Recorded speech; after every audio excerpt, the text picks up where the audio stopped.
All right, and we are live. Welcome in, everybody. This is episode 158 of Calibrated with Scott. I am, of course, your host, Scott. We got a lot to talk about. It's going to be a very talkative podcast, not so much a illustrative podcast, but that's okay. We have some Ukraine updates to go over and stuff. We'll do that at the end. So if you're interested in that only, you can skip to the end of this. But primarily today, what we're going to be talking about is the potential U.S. involvement. Sorry, let me rephrase. The potential direct offensive U.S. involvement in the ongoing Israeli-Iran conflict. There's a lot of moving pieces right now. There's a lot of false information that's flying around. A lot of sources are claiming a lot of very different things. So it's a very confusing time. And this is sort of part of the pre-steps before you enter into a war, right? There's always a lot of confusion. There's always a lot of noise to signal ratio. And things can just get out of hand very quick. You can get very confused, very lost. So I'm going to talk about some of that today, hopefully try to iron out some of the details. Remember, if you guys are new here, the easiest way you can support my work is by clicking that like button, subscribing if you have not subscribed, and leaving a comment, as that does help me get seen by the algorithm. I think it's something, usually algorithms, the way they work is if the people who regularly watch your streams or your videos comment and like, then that is pushed out into the algorithm to be seen by more people. So appreciate all of your guys' help on that front. Thank you so much. Remember, I would love to know where you guys are at. I'm going to post on my Twitter that I am live now. So while I do that, if you guys want to throw up in the chat where you are from, I always like to see where the bros are listening to the live stream from right now. Let's see. We got Seattle, Washington, Los Angeles, California. YouTube against you, bruh. Why is YouTube against me? Greetings from Uganda, Ireland, Cali. Nice. What do you think about Scott Ritter? Is he realist or Russian cope? I don't listen to Scott Ritter. He does these emotional rants. He's been very wrong throughout a lot of the different stuff. I don't know. I think that he has been incredibly incorrect about a number of things in Ukraine in the last 2 to 3 years. Or 2 years. So I don't particularly listen to him, but I also don't particularly listen to a lot of people.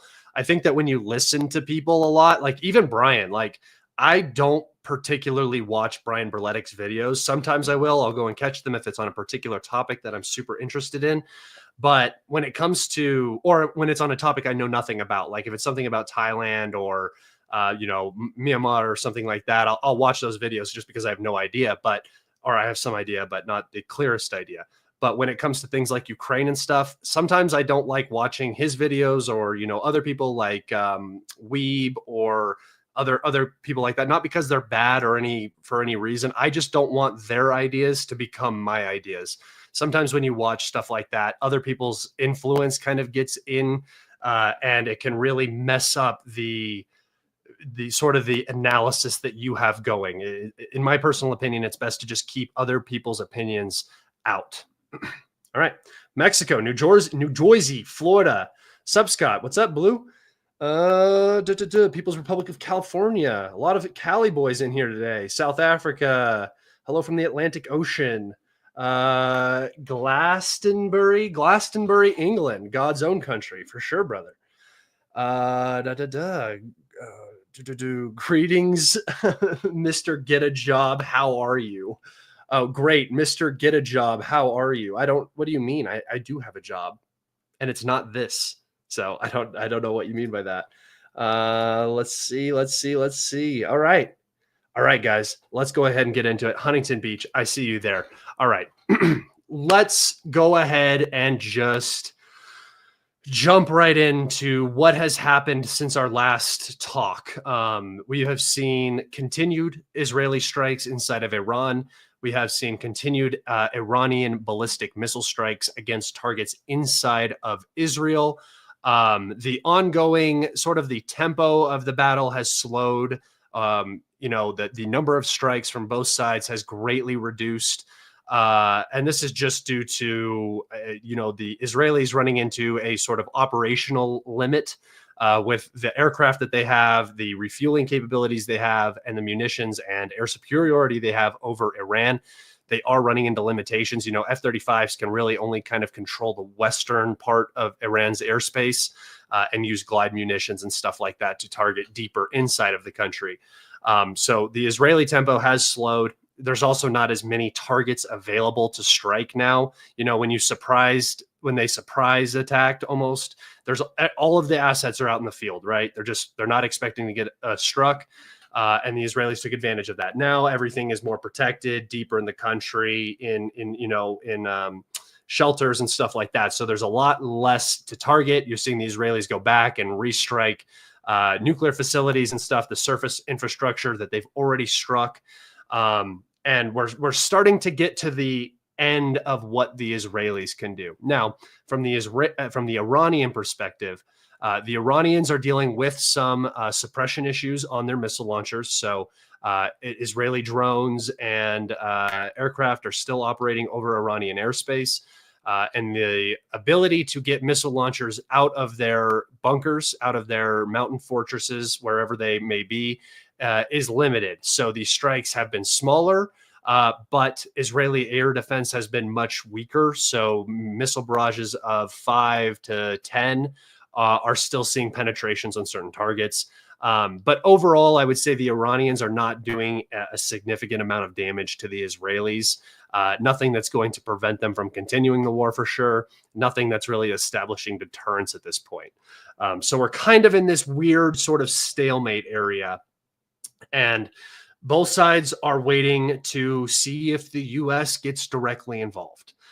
That's been the talk for the last 5 days since my last live stream. It has been nothing but, is the U.S. going to strike Iran? Very recently, we have seen dozens of refueling aircraft being transported from the United States, flying along with bombers and fighter aircraft of the U.S. Armed Forces into Europe and further into the Middle East, as well as to Guam. That's where the B-2 bombers, the ones that will predominantly take part in any, strike campaign against Iran. Those bombers are now at Guam, which is within strike range of Iran if refueling is done in midair. So they don't necessarily have to go to Diego Garcia before they are used to strike Iran. So there's a ton of moving parts right now. My advice to everybody is just stop listening to what people like Trump, Vance, any of the people that are decision makers, basically, just stop listening to what they're saying. Their words are completely empty. They have no sustenance, no meaning at all. Just like the words before, during the Istanbul negotiations with Russia was completely empty. Those words were completely empty. They meant nothing. The Ukrainians had an 18-month operation planned just to disrupt negotiations. They went through with that. They utilized, drones in the back of trucks and so on to conduct this strike on Russian strategic aircraft to disrupt negotiations. It succeeded. Fast forward 2 months, or not even 2 months. It was much less than that. Fast forward less than a month, I believe. And we see the exact same operation by the Israelis inside of Iran, utilizing the exact same mode of destruction, trucks with drones flying out the back of them. And it is very clear that the U.S. is consistently and regularly using the diplomatic process to create and lure their perceived enemies into a false sense of security, and then conducting strikes which further their foreign policy desires, which is war, right? That's the only thing that the U.S. could possibly want. If they didn't want war with Russia, they would have really gone after the Ukrainians for striking Russian strategic bombers. Did they? No. Everybody cheered it on. Everybody was pleasantly happy with the whole operation, and it really didn't change any opinion towards Ukraine at all. And nothing changed for the Israelis as well. So This is the U.S. foreign policy plan, right? This is not a secret. They use their dogs that are on leashes to attack, create the conditions for them to then intervene in some way and, force regime change in the way that they have done in Libya, the way that they did in Iraq, same thing that they did in Afghanistan. They are going to try to do that to Iran. Now, the title of my stream, Sleepwalking into Catastrophe. The reason why I titled this stream that is because it's exactly what we're doing right now.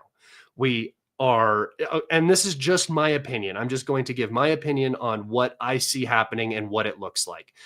As you know, I've been predicting this war for months. I've been telling you guys that this war is likely. The U.S. needs regime change in Iran to pull Iran away from China, disrupt the Belt and Road Initiative, weaken the greater alliance, Russia, China, Iran, and just pick apart. That's what the U.S. foreign policy is.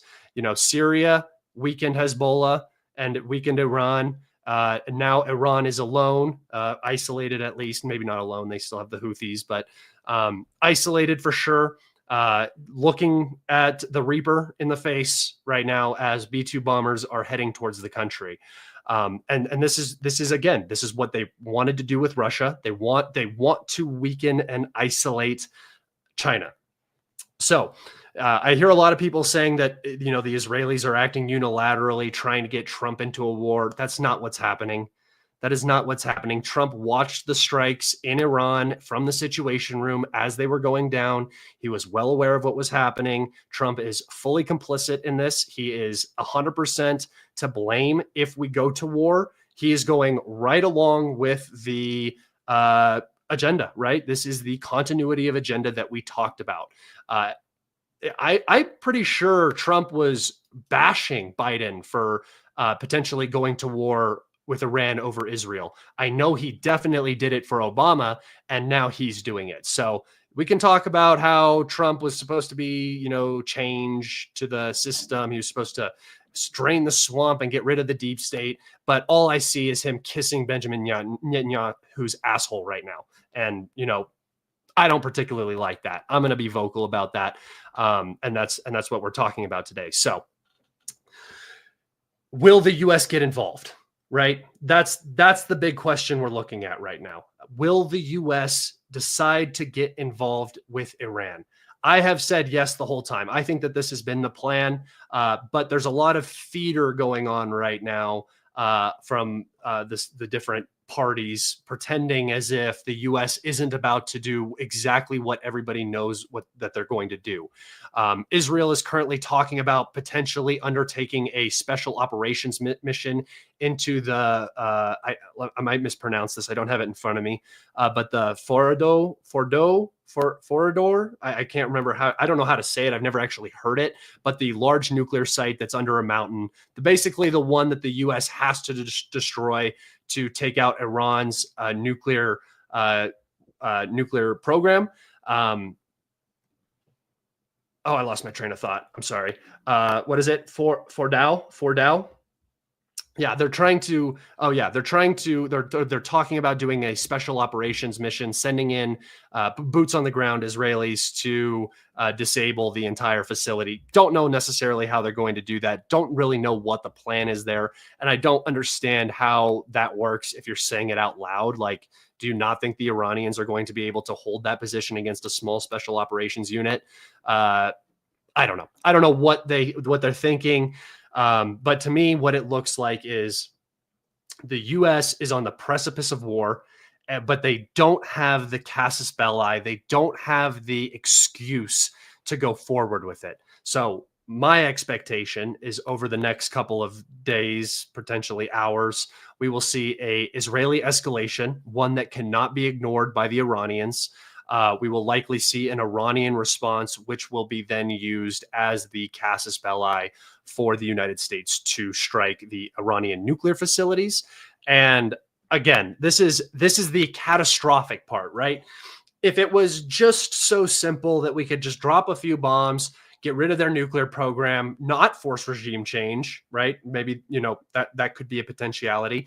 Get rid of their nuclear program, not force regime change, keep the stability in the region, but get rid of the threat to Israel and the United States, which is potentially an Iranian nuclear weapons program, which U.S. intelligence has openly said is not happening.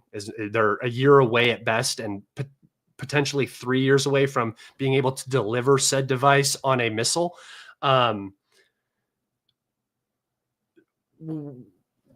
I don't know what people are thinking. I don't know where this idea that this is going to be some easy, simple 2-week operation, in and out. It'll be cake. That's what they said about Iraq. That's what we said about Iraq. We said Iraq, if we overthrow the Saddam regime in Iraq, what did Benjamin Netanyahu say? Peace will reverberate through the Middle East. That's what he openly said in 2002. And what did not happen? That peace did not reverberate through the region. In fact, chaos reverberated through the region, and it dragged the U.S. into a 20-year quagmire, both in Afghanistan and in Iraq. We're still in Iraq to this day. We're in Syria till this day for whatever reason. No good reason, right? And we will be in Iran for the next 20 years if we do this. So everybody who's on board with these strikes, you are horribly and foolishly mistaken if you believe that this is just going to be a bombing. That's not possible. And I'm going to lay out why it's not possible. Number one, there are 90 million Iranians. Some of those Iranians are going to remain loyal to the regime even after the bombings happen. You are going to have major issues quelling that. If the regime is surviving, you have to go in and do something about that, right? And let's just say everything goes perfect. Iran has been at war for over a week now, correct? Right? And they were preparing for this war since March, at least. This is according to their own words. If you don't think the enriched uranium needed to produce nuclear weapons hasn't been dispersed and hidden all across the country, you are a horrible fool. If you don't believe that all of the equipment to continue enriching uranium hasn't been moved out of the areas that are being bombed or is under an area that would basically require a tactical nuclear weapon to destroy, you're a fool. The only thing that is going to happen is we're going to strike. It's going to come out that it didn't work the way we wanted to. Something went wrong. We need boots on the ground. It'll just be a temporary police action force to go in and get the nuclear material out. And then guess what? We're stuck there for 20 years. We have military bases in the region and a new ISIS is created. That's the reality of what is going to come out of Iran. This is what the Israelis want because they can control that. They can dominate that. They can deal with radical Islamic groups that are all fighting each other and not working together in a systematic manner to counter Israel in the region, right? They can thrive in the chaos. But the region will not be better for it. The U.S. will not, it does not serve U.S. interests at all. Because, I mean, I guess you could say it could serve U.S. interests if it goes perfect. We weaken China, whatever. If your idea of U.S. interests is the absolute maintenance of hegemony, then yes, there is some twisted logic where you could say that this would work. But if you look at recent history, if you look at Libya, if you look at Syria, if you look at Iraq, that is not how Iran is going to go. I mean, they're going to go that way. It's not going to go the way that everybody assumes it's just going to be so easy to do this. If you look at Afghanistan, Afghanistan had 40 million people, and we couldn't quell that whole situation. It never worked for us. We could never get it to a stable position where everything was moving smooth. It was always chaotic, and then we had to just basically pull out. And that's the reality of these countries. It's the reality of these regions. Empires come into the Middle East and they die there. It's where the Greek Empire died. It's where the Roman Empire died. And it's where the British Empire died. And it's where the United States Empire will end up dying if we don't use our heads. So I got a question here. I'll look at the question. If you guys have questions, you can get them in. I'll be looking at the chat and answering stuff this entire time. Watching American bodies come home in numbers we haven't seen in a lifetime is going to be tough to stomach as an American. You know, you say this, and I would agree, it is going to be tough. And I'm going to be sitting here saying, look at this shit. Look at this shit that we signed up for no goddamn reason. Look at this shit. I'm going to be saying that. And I'm saying it right now. So everybody knows that when it happens, I was the one, and other people, there's other people, not just me, are screaming from the mountaintops that this is a horrible, terrible idea that does not serve U.S. interests in the slightest. It is going to bog us down and keep us stuck in this hellhole of a place for another 20 years. And it's just not what we need. But when Americans see Americans coming home in body bags, do you think the average ignorant, uneducated American is going to say, oh, the U.S. shouldn't be doing this? No, dude, that is a rally. That is a war cry. I would expect that the Israelis will try to do something to get Americans killed for this specific reason. For anybody who knows what's going on, for anybody who remembers Iraq or Vietnam, will fully understand what you're talking about. It is going to be gut-wrenching watching 19-year-old boys come home that were killed either at base or during an invasion or whatever. And there's a lot of them are National Guard and shit. The occupation forces are now National Guard for some reason. It makes it just I'm very unhappy currently. And I think the reason I'm the most unhappy is because even the entire Republican base, it's like 90% of them do not want Trump to strike Iran. This is going to be such a catastrophically unpopular decision just for his presidency, let alone the future of America. And I can't believe we're walking down this path again. And the propaganda is the exact same. And it's just been just a long enough time that everybody fucking forgot how miserable Iraq, Afghanistan, they all were. 5 years is all it takes to remember there were people falling off of our planes while we were tucking tail and running out of Afghanistan. It's fucking pathetic, dude. It's fucking pathetic. It makes America look so bad. It makes America, it's just making us weak and soft and backed into a corner. We just don't have time to do the things we want to maintain the hegemony in a nice, peaceful way. The way we are doing it is by regime change and wars, and it just doesn't pay off in the end. I'm telling you, I don't know how else I can express this. I'm almost at a loss for words for how categorically stupid this entire situation is.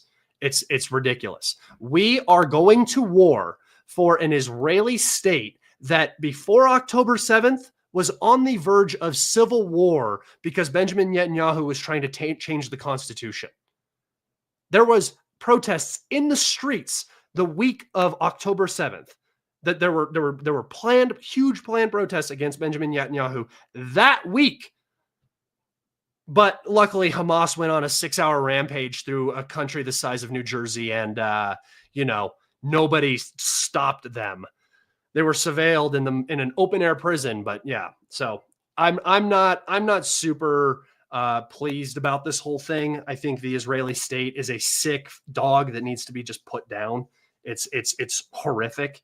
They're just committing genocide and getting the U.S. drug into further wars. And I say dragging the U.S. into further wars, but I'm always constantly battling with myself because there's half of my brain that thinks that the U.S. wants this. This is part of the greater U.S. strategic plan. But also there's a part of me that goes, even if this is this part of the strategic U.S. plan, the timing is all wrong. The timing is completely wrong. The staging is wrong. The initial strikes were wrong. This entire thing has been completely fumbled, right? The way that they did it, the timing that they did it. And I think it's because the Israelis went before the U.S. was ready for them to go. And it's going to cost us. And if it costs us American lives, guys, I am going to become the most vocal outspoken individual. I'm going to go to protest in person. I am going to move mountains to criticize the current administration and every single human being who supports what's happening in Gaza and what could potentially happen in Iran. All right. That's my little rant there. I'll answer some more questions. Does Iran have any trump cards versus the U.S.? If they're building a nuke right now, that would be a great trump card. I think the biggest question is, will they be able to strike U.S. military bases if they're struck? Will they be able to close the Strait of Hormuz? And will they be able to destroy oil infrastructure in the Middle East? Those are Iran's three options. Striking Israel is not going to do anything. Right. And if the U.S. is involved, you're not even really worried about Israel anymore. You're worried about those aircraft carriers off your coast. You're worried about the bases within strike distance. You got a lot of problems on your hands. So the Iranian trump cards will be just dumping sea mines into the Strait of Hormuz, shutting down the Strait of Hormuz. But that will have to be a sustained operation, which could be very potentially difficult when you're dealing with U.S. aircraft carriers and so on. But my big worry is that what we will see is the Iranians go with the nuclear option, which sounds funny when we're talking about Iran having nukes, but it would be striking all of the Saudi, UAE, Omanian, Iraqi, Syrian oil fields, just destroying all of them, sending one drone to every well and doing the entire global economy dirty like that. If you want to make the U.S. pay for what they're about to do, you weaken the entire hegemony by doing that. And I know people are going to say, the U.S. has oil, they'll be fine. The U.S. will be fine. Yes, the U.S. is not going to have, they'll have higher oil prices and stuff like that, gas prices, whatever, but they're going to be generally insulated and okay. The Europeans are going to get absolutely railed if this happens. It's going to be catastrophic for an already recession-ridden European economies. If oil goes to $90, $100 a barrel, Europe is so far up shit creek without a paddle. It's unbelievable. So that would be the nuclear option from Iran. That's what I would suggest Iran does right now. Literally just do it right now, because if you wait for the U.S. to strike, you're gonna lose a lot of assets. All right. Most avoidable end of an empire ever. Yep, we're just making every single wrong decision we could possibly make, and it's funny. We went with aggressive, rabid dog instead of diplomatic, economic superpower. I think we could have bullied every single country around the globe with our economy and not ever had to do anything of this sort. And yet we don't think like that, because why would we when we spend close to $1 trillion on our military every year? Is NATO coalition in Iran possible in the near future? It's always possible, brother. We saw it in Libya. We saw it in Afghanistan, or we saw it in Iraq. I would not doubt that we see it in Iran as well. Will the U.S. strike tonight? It will likely be either tonight or next weekend. Usually U.S. strike operations, Trump particularly likes to do things around the market close. So if the market is closed, we can expect something to happen. If it's open, I would say the odds are greatly diminished. Ukraine was the worst decision. Now no decision is correct. Exactly. That is, I have never put it that way, but that is exactly what it is. The decision to go against the Russian regime, try to force regime change in the country with Ukraine, overextending Russia, I think it was the most detrimental part of this entire plan, because Russia was just too much to bite off. See, Iran is doable. You can force regime change in Iran, and I know some of you are going to cope about that, but it's definitely possible. It's not overly protected. The regime, whether it's strong or weak doesn't really matter. If you kill everybody and force regime change, fine, you can force regime change. What comes after that is the problem, right? That's going to be the major fucking issue for us. And that's where we get bogged down and stuck. And if we get stuck in Iran, we do not get to counter China. This is the whole thing. If we're stuck in Europe fighting the Russians and we're stuck in the Middle East fighting the Iranians, we are not focusing on the Chinese. And that's literally counterintuitive to the entire foreign policy direction. U.S. can join the invade Russia and lost the empire club. Yes, they definitely will. If things go the way I suspect they're going to go, and guys, I'm not saying that the U.S. is just going to lose. We are just overextending ourselves in ways that we should not be and in ways that we cannot support. That's all I'm saying. We're trying to do too much. We're trying to make a decade's worth of international events happen in 3 years' time, where it's hyper compressed, and it just shouldn't be that way. And by the way, if we get stuck in the Middle East, if we get bogged down, which we already are, you're already seeing the impacts on Ukraine. Ukraine is going to get much worse, and the Russian sphere of influence into Europe is going to grow tremendously. Not weaken the Russians, but help them. Right. So this is another thing. We didn't succeed in Ukraine. Ukraine is still going on because we haven't found the means to end it. And now we're dealing with another war. Thank you for your question.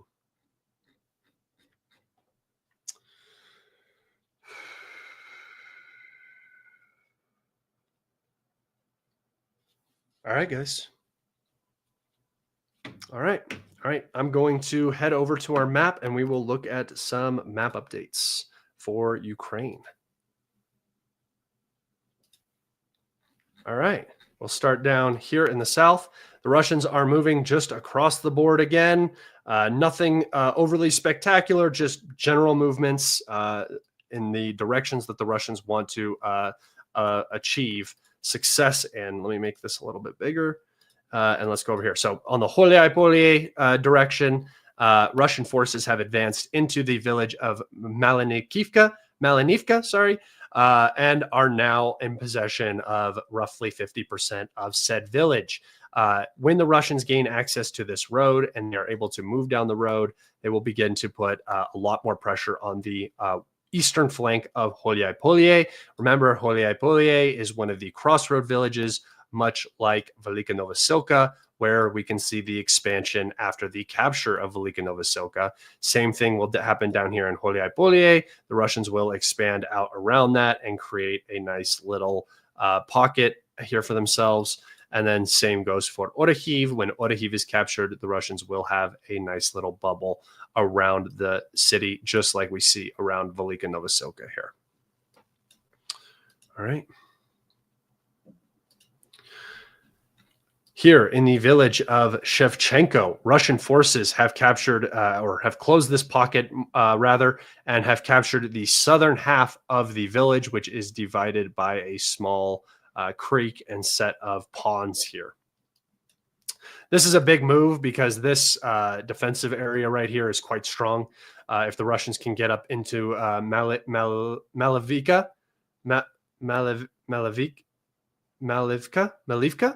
sorry guys, Malivka, they will be on the backside of that fortification. And exactly what I talked about here in one of my predictions, the Russians are likely going to move up through these villages along this defensive fortification and eventually stop around the village of Velikomikhaiivka and this large forested area. All right, let me turn this off. Moving up just north of Shevchenko, Russian forces have advanced out. They have captured the village of Fedorivka, as well as advanced through the fields and along this defensive structure west of the Sel here. So again, the Russians are moving a lot more in the southern area where we have not seen them move a lot, particularly in recent weeks. Okay.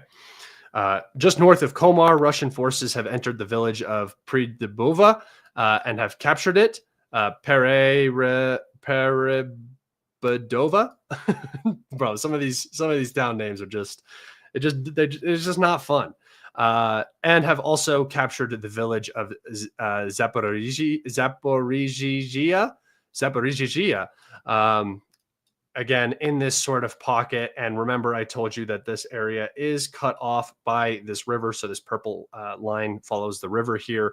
The villages of Yalta and Zyrka are both now basically cut off from supply. The Russians are just going to slowly advance out and finish off the remaining parts of this little pocket.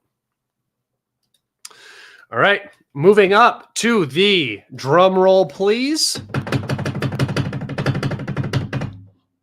Dnipropetrovsk region. Russian forces have officially entered into the first fields of the Dnipropetrovsk region and are advancing in the direction of Novopavlivka.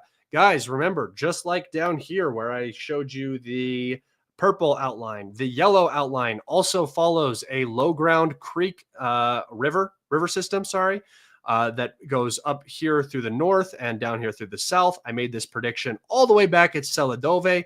You can see how far the Russians have advanced out since this prediction was made.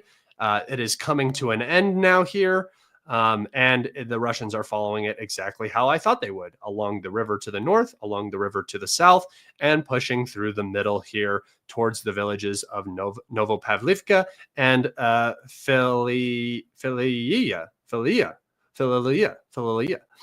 But yeah, just the actual advance here is just through a few of the fields in the region. And guys, I think that very clearly shows you that the Russians fully plan on capturing not only the Dnipropetrovsk region, but also, I'm going to go ahead and say, all of the Sumy, Chernigov, and Kharkov regions as well. So this is quite large. I remember I said I was wondering if the Russians were going to stop on the border or push into the Dnipropetrovsk region. They have very clearly decided that they are going to push in. And one of the major objectives now in the Dnipropetrovsk region is the village of Novopavlivka, basically creating that strong defensive line along the river and gaining access to this road, which runs from Novopavlivka all the way to Kharkov, back down to Donetsk. If the Russians are able to gain access to this road, they will have a new and much closer logistics line compared to the previous one here from Novotrotsky down to Andrivka, which is the closest one being used currently. And that's quite far back. So gaining access to this road here is going to be huge. Having logistics coming in from the Pokrovsk direction as well as from the south through the Donetsk direction is going to allow this area to, again, sort of explode out once this road right here is captured. It will also make it easier for the Russians to push up towards Mezova, which is a important sort of staging area for the entire western flank of Pokrovsk, which is being pressured quite heavily by the Russians. All right, moving up to the north, just slightly, Russian forces have captured the village of Novomikhailivka and have entered the villages of Moravka.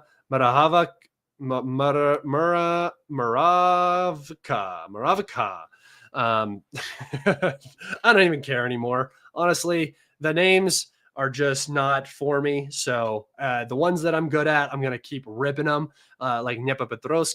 But the other ones that I don't read very often are just going to kind of be mumbled out. So you guys see them on the map. You know what I'm talking about. All right, moving to the eastern flank of Pokrovsk, we can see here that Russian forces have just closed the pocket north of Mirne and south of Shevchenko-Pershe. Just a small update in this region, nothing major. This pocket is also likely going to close here soon. And yeah, this area has sort of stabilized for the Ukrainians as obviously the Russians get to the extent of their logistics from this area. I think it is very, very pertinent right now that the Russians gain either the cities of Pokrovsk and Minhorod or the village of Konstantinivka very, very quickly, because the logistics areas of Bakhmut, Horlivka, and Donetsk are now beginning to be very far in the rear, and just having another massive logistics staging area like Pokrovsk-Minhorod would be huge for the Russians, and you would see a massive explosion in territorial gains for the Russians. All right, moving up to the garbage front here. Again, remember my prediction, wrong one. Boom, right there. Almost completed. Just a little amount of area over here, which, by the way, the Russians have captured the northern, or the entirety of Stepochki, which puts them on the tactical heights. Once Bila Hora falls here, the Russians will have the entire tactical heights that run from Stepochki down to Toretsk. In fact, what I will do is I will take us over to our topographical map, and you guys will be able to take a look at that.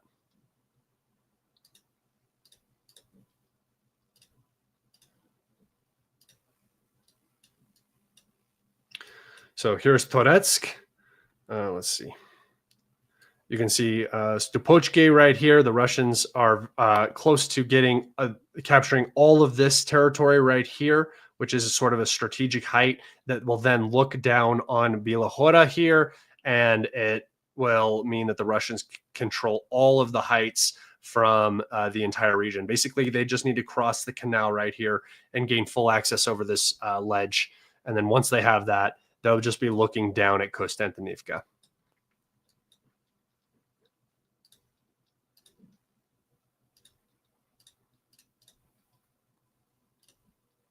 But moving back over to the map, for the updates, Russian forces have advanced in Alexandro Kalinove up to the lake up here.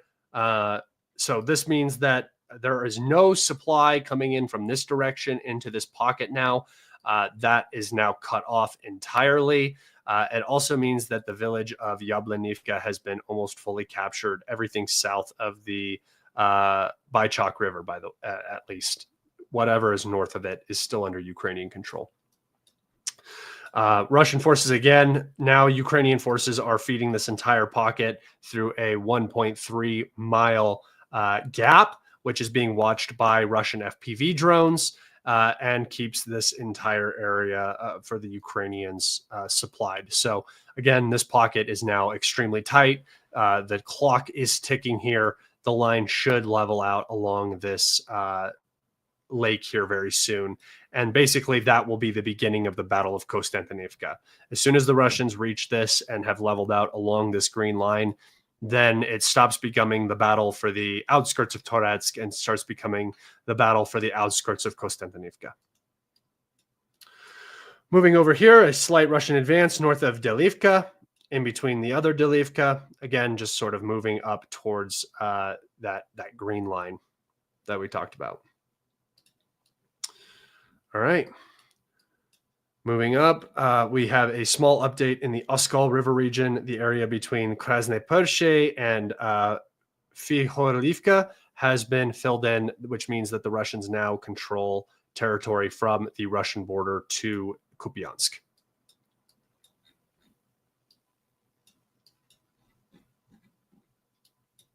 And then the final update here in the Sumy region is just a small Russian advance west of Yanikivka here, moving down towards this string of villages and this road. All right, guys. That is it for the updates today. Thank you so much. Let's see. Why does war between Israel, the U.S. against Iran seem like a WWE match? It seems scripted for domestic audiences. Can the U.S. even mobilize for a war with mass public sentiment against it? They don't think they have to. This is the delusion, right? This is what you're dealing with. You have a side that thinks that they're going to be able to do a shock and awe like in Iraq and not have it go the exact same way Iraq did. It's absolutely delusional thinking. It makes no sense. But the people who are making the decisions won't have to deal with the repercussions of that. I mean, shit, most of them will be dead in 20 years, so they won't even live to see the end of it if it goes like Iraq or Afghanistan does, right? Trump is going to be dead by then. He's not going to be president anymore. He's not going to care. So Yeah, they don't. I don't think anybody gives a shit about public sentiment. They don't care. They don't care if we want a war or not. They're going to do whatever they want to do, and they'll justify it because as soon as they do something, and as soon as American boys start coming home, they're going to go, look what Iran is doing to us. We have to act now, and all of the Americans are going to go rah because we're dumb. Sorry, guys. I'm quite disillusioned at this point. So, have you seen Tulsi Gabbard do a 180 this week? Horrible, but that's the way it is. Yep. I told you guys. I told you this. I don't know why all this hype around Tulsi Gabbard was so. I mean, I was slightly excited because I was like, they're actually choosing somebody who might do something. Guys, the beast is too big. The direction, we're on a train track. I always make this argument. We are on a train track, right? We have one direction we can go. The job of the people in charge is to keep that train on that track to the best of their abilities. There's no left turns, there's no right turns, and there sure as hell is no turning around, right? Have you ever seen a train try to turn around on a track? The only direction they can go is reverse, right? If they want to do that. There is no reverse gear. They do not have that in their brains. It does not exist. It will never exist. It hasn't existed for 3 years in Ukraine. It didn't exist for Syria, Libya, Afghanistan, or Iraq. And it will not change for China, Russia, or Iran. It will not change for any of them. So, yeah, Tulsi Gabbard was saying the right things to get elected, just like Kash Patel was. It's crazy how politicians fucking lie, huh? It's all they do.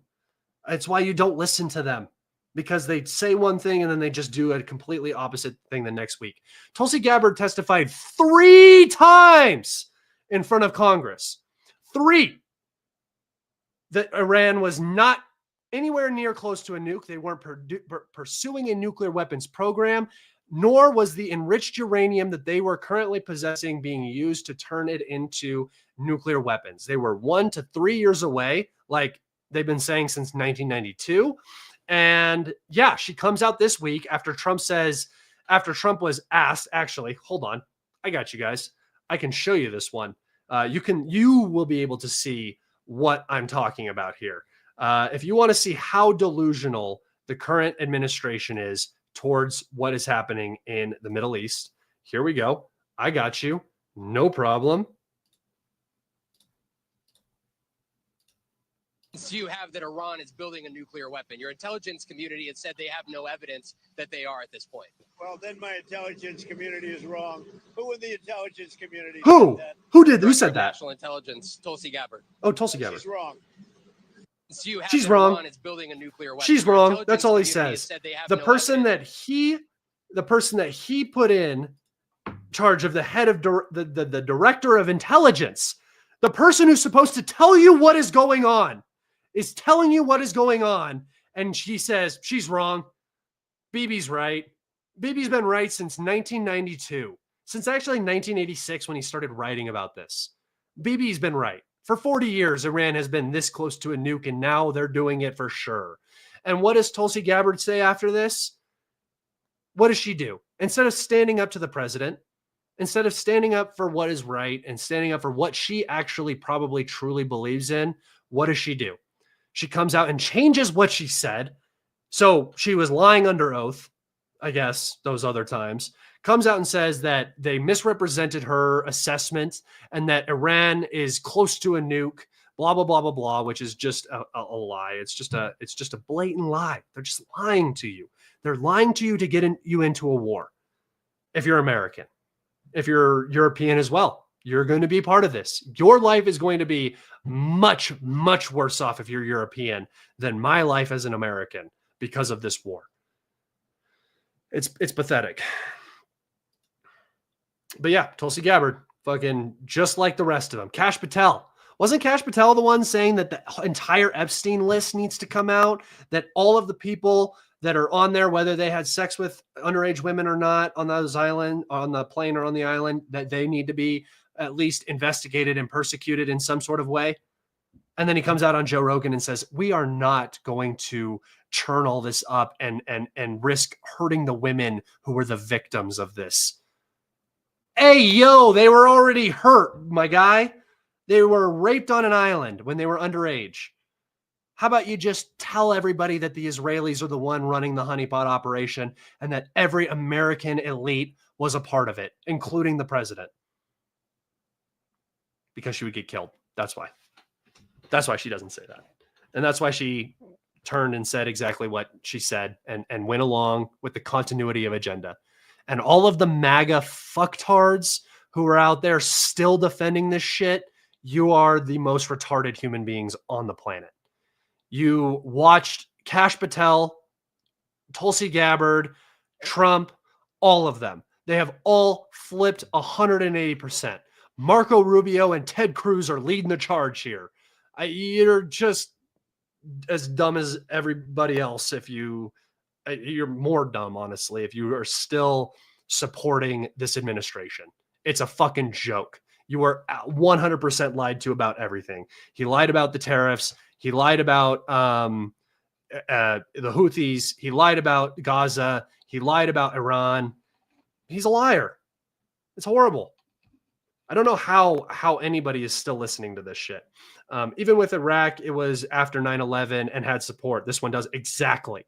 It's why it's so catastrophically delusional. It's not only do they not have support, they have united the entire Iranian population under the regime against the United States and Israel. They made the exact same mistake that they made with the Russians. How are we so bad at this? It's so easy. All you have to do is entice them. You have all of the money, all of the power. Their entire population wants to be American and wants to be Western, right? They don't want to live under a regime. They want freedom of speech. They want all of this stuff. We at least have the illusion of that here. Offer it to them. But we don't. We don't. We expand NATO. We create boogeymen, and then we create real boogeymen out of that fake illusionary boogeymen, right? Iran is closer to a nuke now than they ever were because of what we are doing. That's how fucking retarded it is. The Russian state is now economically independent from the United States, is openly supporting China and Iran. Why? Because we went after the Russian people. We didn't go after Putin. We didn't say it was Putin's war. We said the Russian nation needs to be brought down because they support Putin.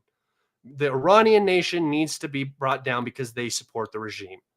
It's the same fucking mistake. We are so capable of being the greatest, most powerful hegemony ever. We could dominate the entire globe, but instead we let stupid, retarded, temporary, momentary greed make decisions that forever ruin that possibility. And it's fucking pathetic. And yeah, there is no 9/11. Like I said, 90% of Republicans do not support strikes on Iran. Americans, we voted for Trump, right? The majority did, because Trump was promising to end these wars. He is directly going against his base. It is such a suicidal move. And what it makes me think is that the blackmail, and I'm not saying Trump is doing this because of blackmail. I'm saying that the inability for Trump to say, we're not doing this right now, we want to do this a little later when we're ready, is completely gone. And I think it's because Israel has a very solid grasp on the entire American political class.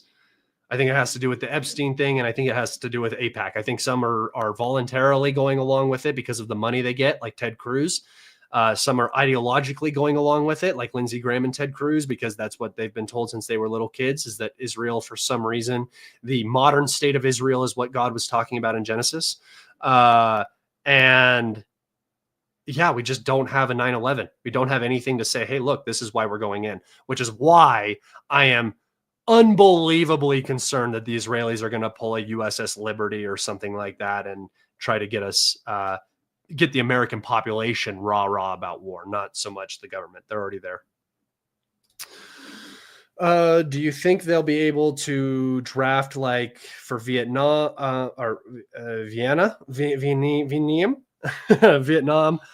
for Iran? That's what I'm confused on. How can they mobilize? Congress is even against it. They can't. Unless a 9/11 happens, they can't. And this is what I'm talking about. This is why I'm so concerned right now, because we are at the point where a false flag will benefit the Israelis and the current U.S. Foreign policy direction unbelievably well. Are you kidding me? Could you imagine if a bomb went off in some city in the United States and we blamed Hezbollah or something like that? Because we're already drumming that shit up. We're already looking for sleeper agents in the United States and shit like that. It's a fucking joke, dude. It's a joke. And when Americans die, I'm going to be on here vehemently saying it was not Iran. And I'm calling it now too. And you're right. We really need something like this to get the American population on board. The U.S. Let's aid Israel's atrocity for 2 years. The U.S. Surely the Iranian people will come with us in open arms and liberal democracy. Yeah, it's delusion. It's delusion. They don't care. They don't actually care. They prefer war. War is easier. You don't have to talk.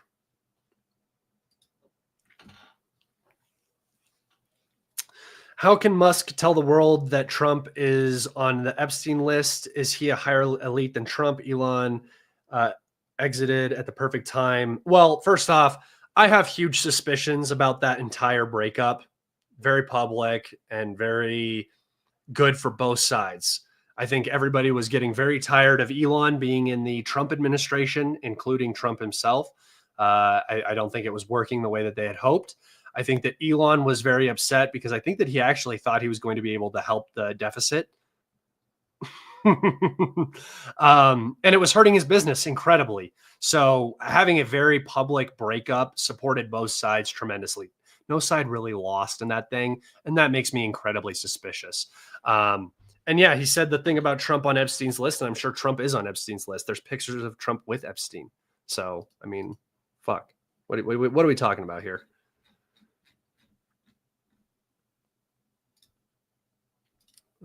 Thank you all for your questions. These questions have been really good today. 57. All right. I think I'm done. If you guys have a couple more questions, I'll hang out for a few more minutes so we can get into it. I'll actually look at the chat now. Question. When do you see the ground invasion begin? Prolonged bombing and then, yeah. So the way I see it happening is the U.S. is going to strike the nuclear facilities. When they do that, they're going to offer some bullshit to the Iranian regime, like capitulate now. The Iranians are going to respond, probably closing the Strait of Hormuz and striking U.S. assets in the region. When that happens, the U.S. is just going to go full bar on them. So that's how I see it going. Iraq was supposed to be a shock and awe operation, regime change, and then that was it. You instill the government, and then it became a nation building project, and then it became an occupation, and then it became whatever the fuck it is now, where we're not doing anything other than utilizing the bases to further project terror in the region, and not U.S. terror. I'm not talking about the U.S. striking places. I'm talking about the U.S. supporting groups like ISIS and other terrorist entities, Al-Qaeda in the region and stuff like that. Could you imagine telling all of the people who went and died in Afghanistan, all the men that went and died in Afghanistan, or we got their legs blown off, or were horrifically burned, that the U.S. is currently supporting those groups to overthrow Bashar al-Assad? Like, it's fucking ridiculous, dude. Not only did we support them after, but we also supported them when they were the Mujahideen against the Russians. So we trained them, armed them. They got into power.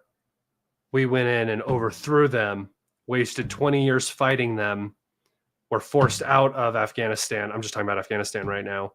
And then all of those groups that we made contacts with, we now support them in other areas fighting against other regimes. It's fun. It's a good time, guys. Which path to Persia options for new American strategy towards Iran written in 2009? It's a script. Yeah, I literally posted that. Hold on, everybody. Pretty sure it's on my phone. I have it right here. Let's see. I have one of the pages of that exact thing. Yeah, right here. Look. Can you see that? Yeah. Which path to Persia? Operations for a new American strategy towards Iran. Boom! We got it. Chapter 5. Leave it to Bibi. Allowing or encouraging an Israeli military strike. If you guys don't believe me, this is right here. Here, I'll post it. I'll put it on my here. I'll show you guys so you guys can read it. I didn't just make this up. This is U.S. policy papers going back for quite some time. Bop. Bop. Bop.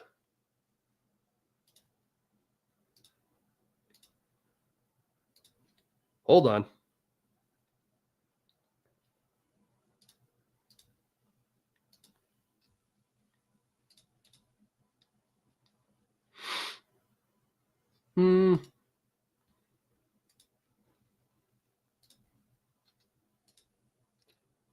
Haha.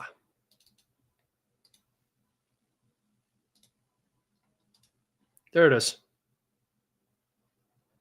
Leave it to Bibi. Allowing or encouraging an Israeli military strike. So, yep, it's just been the plan, guys. It's been the plan. That's why I'm always conflicted by saying like the Israelis are drawing us into a war or the US wants the war, because I think it's both, but I feel as though the timing isn't right for the United States right now. And we're sort of rushing it and forcing it because of the Israeli political situation. They're on the clock. The Israeli Bibi and that government, they're in a difficult position and they need this to happen.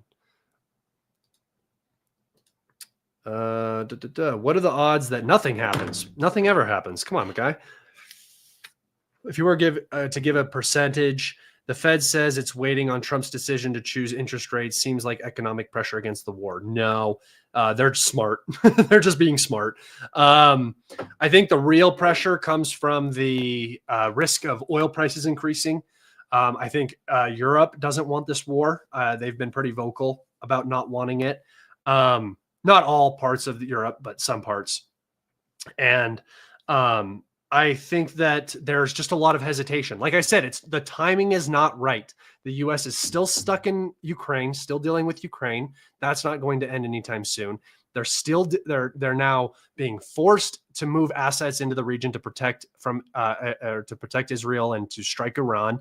And we're already seeing the issues with that, right?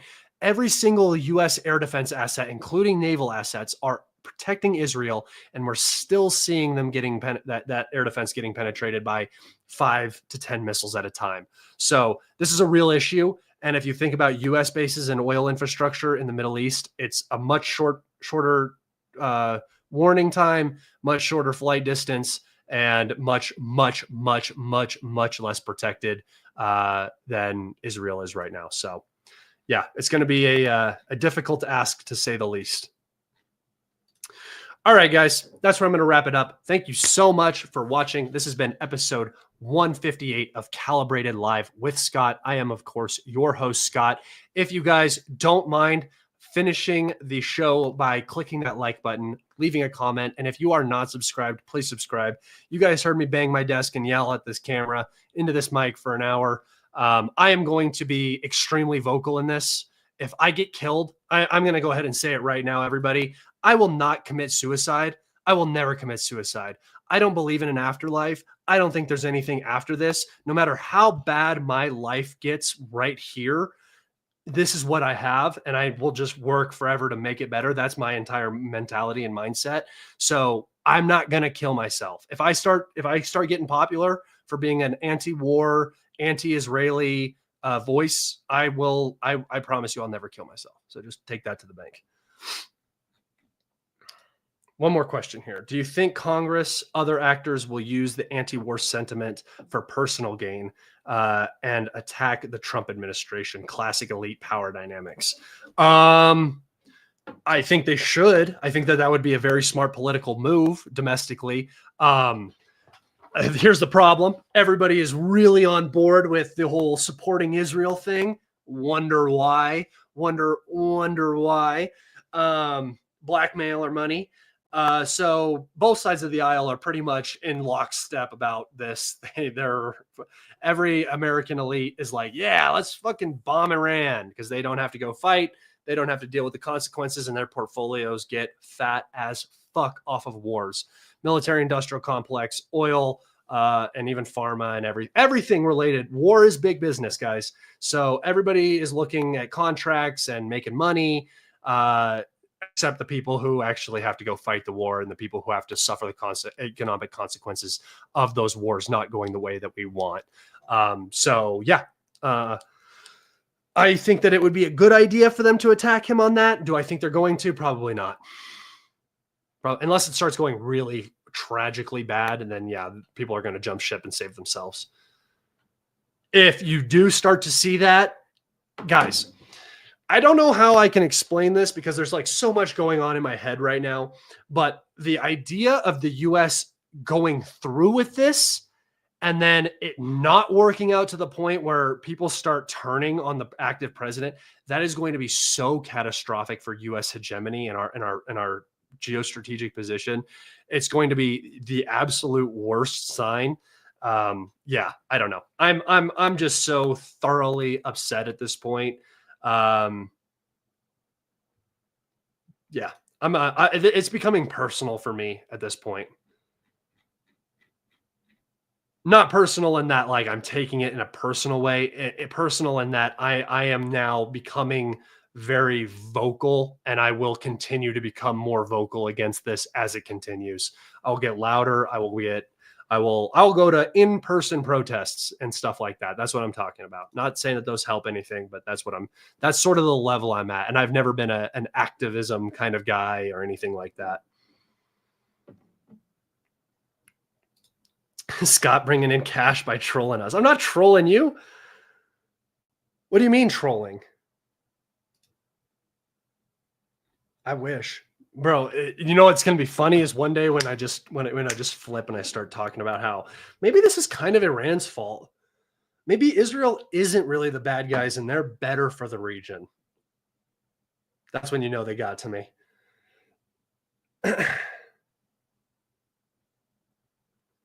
Thank you, brother. Much respect to you. Thank you for being in here. Scott, you are a real patriot, my friend. I don't know if I'm a real patriot. I mean, you could maybe say that. I wouldn't consider myself some very like hyper. Listen, I just want, if we're going to be doing bad things around the globe, I want us to be doing bad things in the right way and getting things done, right? I'm not going to pretend that we need to be this beacon of moral superiority or that, maintaining hegemony is something that can be done through peaceful means all the time. I get why wars happen. I get why you have to overthrow a regime sometimes or do something like that. And there might be people that disagree with me. I don't really care. I think that there are bad regimes that sometimes need to be overthrown. Fuck. I think that regime in Argentina, Maloney or whatever, and Maloney is in Italy, right? It's not Maloney. It's, I can never remember his name. He's a clown. He's a Zionist clown. I think that dude is absolutely horrible for Argentina, and I think that is a regime we should change. Right? Like that's one of those things where there are some times where I think regime change is necessary. There are some times where I think regime change might be a good thing, but the extending consequences of said regime change will be bad. Like, I don't necessarily think removing Saddam from power is the bad thing. Like, Saddam is a piece of shit, right? But when you remove him without a plan, you just create 10 pieces of shit that are now in control of all of those weapons and are thriving off the chaos that you've created. So I don't know if I'm necessarily a patriot. I just want America to win if we're going to be doing these things, and we're not. Every single plan we've put forward has just been a miserable failure. Defend the republic, screw the empire. I'm about that. I do not think we need to be an empire. I think that the U.S. has so much to offer. The idea that of what the U.S. is has so much to offer. Even now, even with how degraded I would say it is, even with all of the wokeness, even with the U.S. is still just this treasure trove of possibility, of opportunity, of expansion, of bettering one's own life, really. And the fact that we decide to not use that to our advantage and we just dump money into our military and go and kill people all over the world is my my gripe. Regime change, the U.S. I think a lot of people are thinking along these lines. Here's the thing, though. Here's the thing. I would say yes. If we could get the elites that are out right now, that would be great. But again, when you're talking about regime change, this is the same as Iran. If you change the entire U.S. regime, right? If there is some catastrophic civil war, if there's something in the United States, what does that create? What absolute chaos and destruction does that create, right? I mean, it could be good, but it could result in a nuclear war, right? Like, what happens if nuclear material gets loose in the United States because there's an ongoing conflict, right? Like, what there is a multitude of possibilities. Usually regime change just isn't the right way to go about things unless the entire population of the country is like, you need to go and we're going to overthrow you. Like, that's usually what it comes down to. So, I mean, yeah, I don't know. I think that the U.S. is going in the wrong direction and new leadership would be good. But I also think that, like I said, we're on a train track. We have committed to this path forward. And if we reverse that train track, it is going to be a colossal pileup. There's 600 cars behind you. And if you decide to stop right now, that momentum is going to keep carrying, right? You can't just go back. That's not how it works. You can't unstrike Iran's nuclear facilities. You can't uncoup the Ukrainian regime, right? You can't reinstall Bashar al-Assad, and you can't re-alive Saddam and Gaddafi, right? You can't do those things. We're already on this path. Have you got any news about Iranian military are defecting? They seem to only be this seems to be the only legitimate route forward to progress. If the people could have done it on their own, they would have done it by now. No, they don't want their regime gone. What are you talking about? The Iranian people are majority behind the regime. The Iranian military is not pro-U.S. I don't know what the question is wrong. I haven't heard of any Iranian military defects, like, at all. I haven't heard any of that. We haven't seen any of that. The people in Tehran evacuated after Trump told them to evacuate. They have mostly all come back now. They didn't have anywhere to go. So they all came back, right? They support the regime. They're chanting death to America. They're not chanting death to the Ayatollah, right? They're not chanting death to the IRGC. They're chanting death to the IDF. Like, bombing people does not make them want to defect and change sides. All right, guys, that's where I'm going to wrap it up. This has been episode 158 of Calibrated with Scott. Please like, subscribe, and comment if you can. I will likely be doing a couple more live streams. I have some stuff coming up next week, so there'll be like a 3-day period where I probably won't be able to do a live stream unless something major happens, and then I'll cut out time to absolutely make sure it happens. I might be posting some smaller videos. I just don't know if I'll have an hour and a half to do a live stream. So be on the lookout. I'll probably be doing a live stream on Monday, I think, is when I'm going to do one. And then Wednesday will be my next one. I'm going to be doing a lot more live streams, and I'm going to be very, very vocal about not going to war with Iran. And if we do go to war with Iran, I'm going to be one of the greatest criticizers of that war. And I appreciate all of you being in here listening to me rant, because sometimes I feel crazy, and I talk to people in normal life, and the average American is incredibly ignorant to anything outside of their own state, let alone anything outside of their country. They don't know anything about Iran. They barely watch the news, and the news is all lies. So the information going into everybody's head is just bullshit. And I'm doing this so that English speaking audiences have a alternative perspective, because what we're seeing is a colossal fucking mistake. And I'm going to ride this for the next 20 goddamn years of my life. I'm going to write a fucking book about how much of a fucking disaster this is going to be, or it will end up being. Okay. Take care, everybody. Be safe. And I will see you on Monday. Goodbye.